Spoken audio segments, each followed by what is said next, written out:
Quality आणि quantity. भेळ एकदम तोडफोड. टमाटा बिलकुल नाही आहे. चिवडे खाऊन खाऊन आमच्या आयुष्याचे चिवडे झालेत.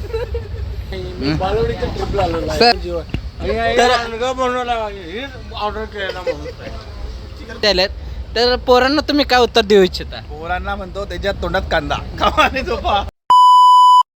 तर मित्रांनो, अशा प्रकारे आम्ही ट्रिपचा फीडबॅक घेऊन आम्ही थेट पोहोचलो बदामीच्या रेल्वे स्टेशनला. आता आमचा इथून बदामीचा प्रवास सुरू होणार आहे. स्टेशनवर पोहोचल्या पहिलं तर मिलिंदला कपडे चेंज करायचे होते म्हणून वेटिंग रूममध्ये जाऊन कपडे चेंज केले आणि तिथून आम्ही आलो बाहेर आल्यावर आम्हाला जायचं होतं बदामीच्या बसस्टँडला. मग आम्ही रिक्षा बघायला सुरुवात केली. थोड्याच वेळात आम्हाला रिक्षा भेटली आणि सगळेजण रिक्षामध्ये बसले. आता आम्ही थेट निघालो इथून बदामीच्या बसस्टँडला. रिक्षाच्या प्रवासाचा आनंद घेत आणि गप्पा मारत आम्ही थोड्याच वेळात बदामी गावात पोचलो. तिथून बसस्टँड लय लांब नव्हतं म्हणून आम्ही थोड्याच वेळात बदामीच्या बसस्टँडजवळ पोचलो. आता बसस्टँडजवळ पोचल्यानंतर सगळ्यांना भूक लागली होती म्हणून सगळेजण हॉटेल शोधायला सुरुवात केली. किमतीमध्ये सगळ्यांचं पोट भरेल असं जेवण आम्हाला सगळ्यांना पाहिजे होतं. थोड्याच वेळात आम्हाला तसं हॉटेल भेटलं आणि आम्ही सगळेजण जेवण करून घेतलं. थोड्याच वेळात निखिल सरांनी माझ्यासाठी, मिलिंदसाठी आणि महेशसाठी हे माय बाईट घेऊन दिलं होतं. तर माय बाईट आम्ही पहिल्यांदा खातो आहे त्यामुळं आम्हाला टेस्ट याचं माहीत नव्हतं. थोड्याच वेळात मी पण माय बाईट खाऊन घेतला आणि टेस्ट सांगितलं. माय बाईट खाऊन झाल्यानंतर आम्ही रिक्षा धरली आणि थेट पोचलो बघा बदामीच्या लेण्यांकडे. बदामीच्या लेण्यांकडे येऊन आम्ही पहिला तर बदामीच्या लेण्यांचं हे असं तिकीट काढून घेतलं. तिकीट काढून झाल्यानंतर समोर दिसलेल्या बदामीच्या लेण्यांकडे आम्हाला जायचं होतं. पण पाणी संपलं होतं म्हणून सगळ्यांनी आपापल्या पाणी बाटल्या भरून घेतले. पाण्याच्या बाटल्या भरून झाल्यानंतर ऊन खूप होतं म्हणून थोडं झाडासावलीखाली बसून विश्रांती घ्यावं म्हणलं. मग तेवढ्यातच सागर बॉसने स्प्राईट काढला आणि सगळेजण स्प्राईट प्यायला सुरुवात केली.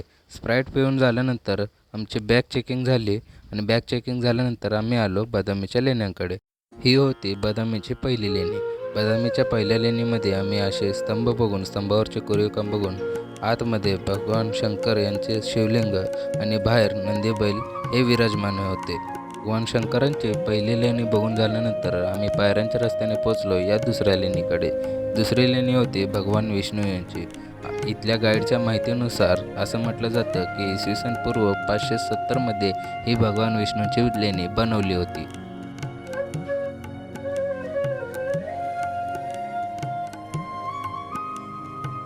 भगवान विष्णूंची दुसरी लेणी बघून झाल्यानंतर आम्ही पायऱ्यांच्या रस्त्याने पोचलो या तिसऱ्या लेणीकडे. तिसरी लेणी होती भगवान महाविष्णू यांची.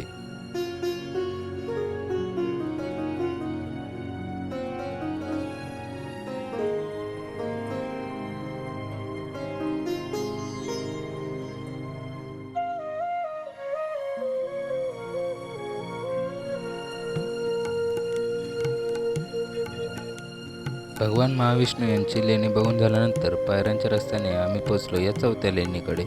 बदामीमधील ही चौथी लेणी आहे जैन धर्माची म्हणजेच भगवान महावीर आणि इतर तीर्थंकरांची.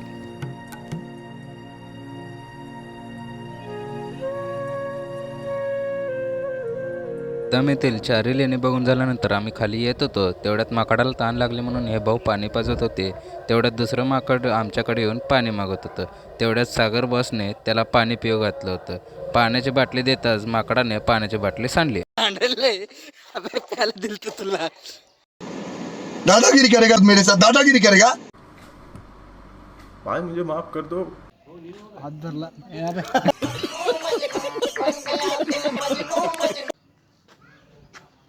तेरी दादागिरी निकाल दूंगा मैं. मिला कॅमेऱ्यात रेकॉर्ड झालं आता.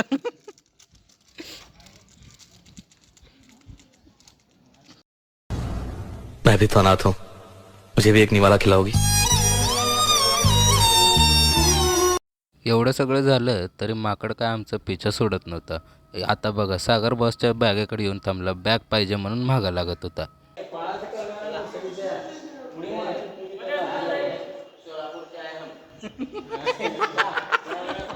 बदामीमधल्या या 4 लेण्या फिरून माकडांकडून पिछा सोडून आम्ही निघालो परत एकदा खाली. थोड्याच वेळात सगळेजण खाली पोचलो.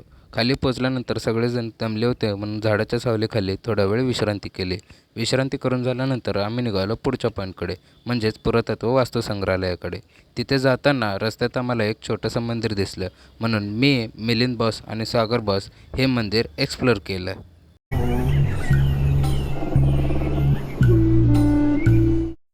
मंदिर एक्सप्लोअर करून झाल्यानंतर आम्ही अशा छोट्या छोट्या वस्तीमधून पुढे निघालो, म्हणजेच आमच्या म्युझियमकडे. म्युझियमकडे जाताना आम्हाला हे एंट्रन्स दिसलं.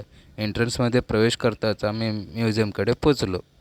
म्युझियमकडे पोचताच आम्ही पहिलं तर सगळ्यांचे तिकीट काढून घेतलं. 5 रुपये प्रति व्यक्ती तिकीट काढून आम्ही म्युझियम एक्सप्लोअर केलं. आतमध्ये कॅमेरा अलाउड नव्हता म्हणून व्हिडिओ काय काढू शकलो नाही. म्युझियममधील जुन्या काळातील वस्तू बघून झाल्यानंतर आम्ही निघालो या डोंगराकडे. डोंगराकडे जातानाचा आम्ही रस्ता बघितला. रस्ता बघितल्यानंतर आम्ही निघालो त्या डोंगराकडे. या रस्त्याने आता इथं नवीन पायऱ्या दिसलेत. बघूया वरती जाऊन काय भेटतं आपल्याला. थोड्याच वेळात मोठमोठ्या पायऱ्या चढून आम्ही पोचलो डोंगराकडे. आम्हाला वाटलं की आतमध्ये काहीतरी आहे, पण आम्हाला इथेच एंड पॉईंट दिसला. थोड्याच वेळात निखिल सर आणि सगळेजण आले. हा डोंगर एक्सप्लोअर करण्याआधीच आमचा इथे एंड झाला. मग काय आम्ही चालू केलं बदामी किल्ला चढायला. बदामी किल्ला चढायला आम्ही निघालो या एंट्रन्समधून.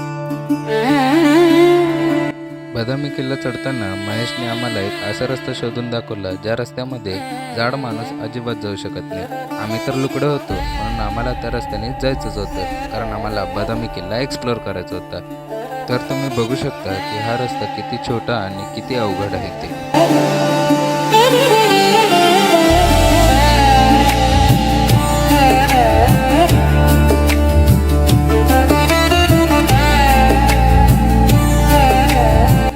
थोड्याच वेळात या अवघड रस्त्याने आम्ही पोचलो त्याच्यावरती आल्यानंतर आम्हाला असा सुंदर नजारा दिसला. थोड्याच वेळात निखिल सर आणि स्वामी सर त्या रस्त्याने अडचणीत का होईना कसंबसं पोचले. हे ठिकाण एक्सप्लोअर करून झाल्यानंतर आम्ही बदामीच्या किल्ल्याकडे पुन्हा एकदा निघालो. बदामीच्या किल्ल्याला जाताना आम्हाला हाच छोटासा रस्ता वापरावा लागणार होता, त्यामुळे आम्ही अडचणीत कसंबसं हा रस्ता पार केला.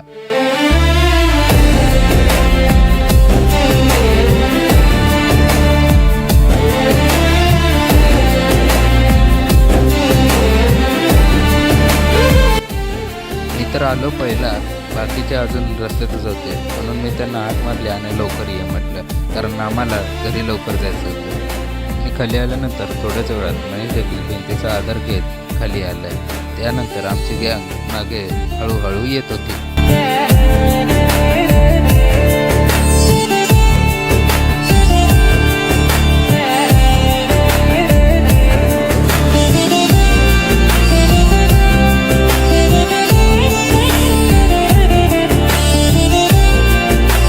कोणत्याही ट्रिपमध्ये जाऊ द्या, सागर बॉस आहेत म्हणल्यावर मस्ती असणारच.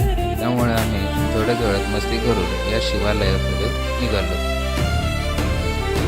शिवालय बघून झाल्यानंतर आम्ही परत एकदा बदामी किल्ला चढायला सुरुवात केली.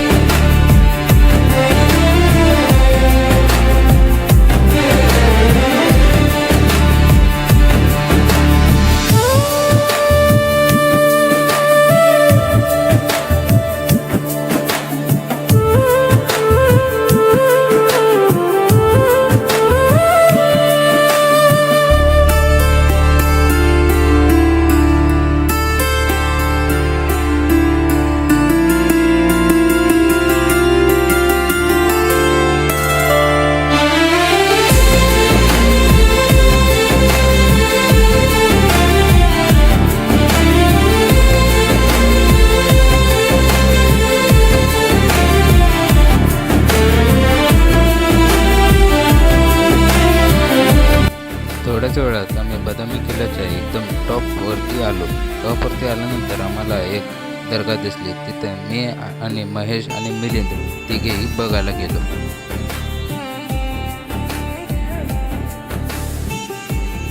दर्गा बघून झाल्यानंतर आम्हाला एक मंदिर दिसलं. आम्ही निघालो त्या मंदिराकडे.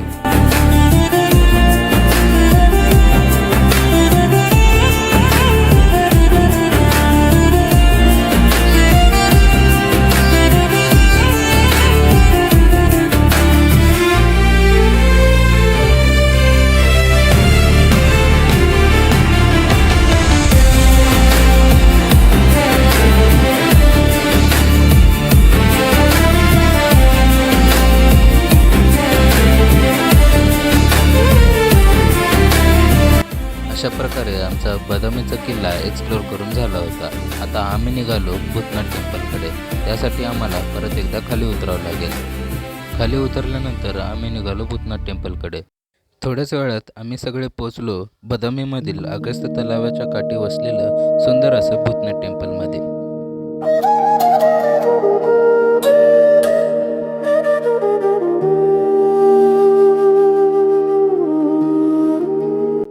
भूतनाथ टेम्पल एक्सप्लोर करता करता आम्हाला आमचे 2 माकडं सापडले.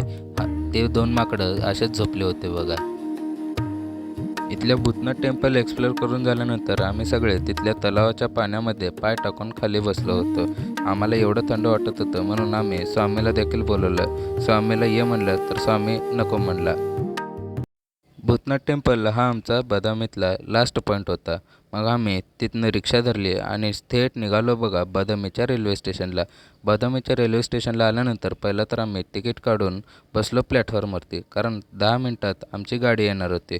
तेवढ्यात सगळ्यांना तहान लागले होते म्हणून सगळेजण स्टिंग घेतले होते. स्टिंगचा आस्वाद मी पण घेतला आणि थोड्याच वेळात आमची गाडी आली. गाडी आल्यानंतर जनरल डबा शोधून मी पण जनरल डब्यामध्ये बसून घेतलं. सगळेजण आधीच बसून घेतले होते, मग मला पण जागा भेटली म्हणून मी पण तिथं बसून घेतलं. थोड्याच वेळात गाडी प्लॅटफॉर्मवरनं आली आणि आम्ही लुडो खेळायला सुरुवात केली. लुडो खेळून झाल्यानंतर आम्ही खिडकीत डोकावून बघितलं तर अतिशय सुंदर असा नजारा दिसत होता. सुंदर असा नजारा बघत बघत अजून एक आम्ही लुडो गेम चालू केली. लुडो खेळून झाल्यानंतर सगळ्यांना भूक लागली होती म्हणून मी पण माझ्या बॅगेतून शेंगाची पोळी काढली. शेंगाची पोळी मी खात होतं तर तेवढ्यात निखिल सरांनी कांदा कापायला सुरुवात केली. आता इथं पण भेळ खायला सुरुवात केली. भेळ खाऊन झाल्यानंतर आम्ही गप्पा मारत मारत सोलापूरला निघालो.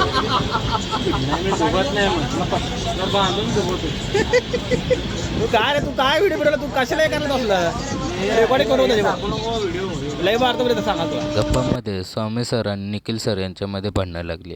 मग काय भांडणं आम्ही पण बघितले. भांडणं झाल्यानंतर सगळेजण शांत झाले आणि परत एकदा गप्पा मारायला चालू केले. गप्पा मारता मारता रात्र झाली होती आणि थोड्याच वेळात आमचं सोलापूर स्टेशन येणार होतं. सागर बॉस मला रेल्वेची कंप्लेंट सांगत होते जसं की मी एक रेल्वेचा कर्मचारी आहे. ते काय झालं मी सांगितलं रेल्वे मंत्र्यांना, त्याने म्हणले येतो थांब म्हणले, त्यांनी स्वच्छ करायला येतो म्हणले. आता मला पेज सांगू नये लय मोठी ओळख आहे माझी. अजून काय करत